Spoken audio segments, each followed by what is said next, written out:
Hello everyone, welcome to our YouTube channel. For those of you who don't know me, my name is Meenal and I'm the co-founder of Arali Workshops. I have been a candle maker and a coach for the last 25 years and I have seen the industry update and upgrade tremendously in terms of the process as well as the way in which we sell the products today. In this series of videos, we will be covering every aspect of the candle making process. If you haven't already seen the earlier video, it would help to go back and check it out. Also subscribe to our channel so that you do not miss out on any updates, and we will be adding regular videos to this series. So today's video is going to be about melting and pouring temperatures of particular waxes. We will focus here on soy wax because soy wax is the most commonly used wax world over today. Candle making is science, and just like science has logic and reasoning, there is logic and reasoning, the how and why and what for every process involved in the candle making. And when I talk about melting wax, it means that melting to a particular temperature at which fragrance is to be added. We have to understand why do we add fragrance to the wax only at a particular temperature. Now, fragrance and the wax are two different mediums and they have to mix together well for the fragrance to give out maximum result in terms of cold throw and hot throw. Then there is a particular temperature at which the wax has to be poured in your jar or the molds that you're making your candles in.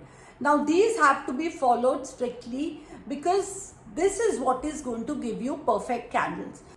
So let's first start with melting temperatures. So where soy wax is concerned, the melting temperature or the temperature at which you add your fragrance is around 80 degrees. 80 degrees is what I like to add my fragrance at. After you add the fragrance to your wax, it has to be stirred properly. You have to stir the wax for at least 2 minutes.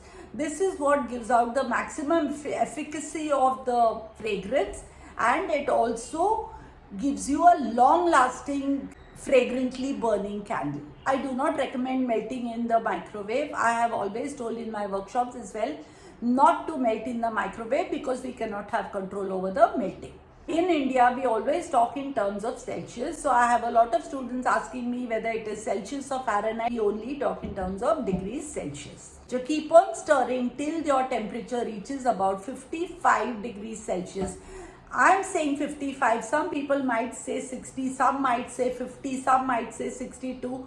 But what works for me day in and day out, for every candle, for every order that I take, for every class that I take, what has worked for me is 55 degrees Celsius. When your temperature comes down to 55 degrees Celsius, pour it into your container or your mold.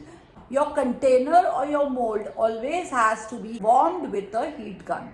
Once you pour your wax at that temperature, it is very easy for the wax to cool at a very regular temperature, because if your wax cools suddenly or if your wax cools too slowly, then there are sinkholes and there are cracks and there are a lot of other issues. In another video, we will talk about all these defects or anomalies as I like to call them, and I will also show you how to repair them. We will talk about adding color. There are two ways to add color. First thing is you can add your color in the beginning when you add your wax, or you put your wax in the melter pot to melt, or you can add your color at the time of adding your fragrance. So I will show you how to melt the wax now. There are two ways in which you can melt your wax. Now in the first method, we will use a double boiler method. If you are a newcomer and very new to candle making, first time candle maker, I would recommend use a double boiler to melt your wax, right? So take a big pot of water, that place your container or place your pot containing your wax, right? And this is when you melt it at the temperatures that I have mentioned earlier. Okay, this is one method of melting your wax.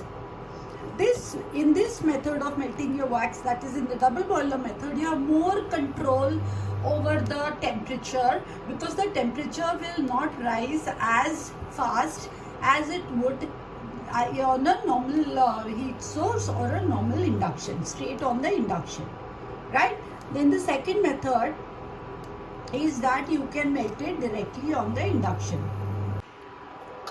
More seasoned candle makers or those who have been making candles for a long time can do it directly on a heat source. In this case, I'm doing it on the induction on very, very low setting, right? So on this, you can melt it directly and then follow all the temperature instructions that we mentioned earlier.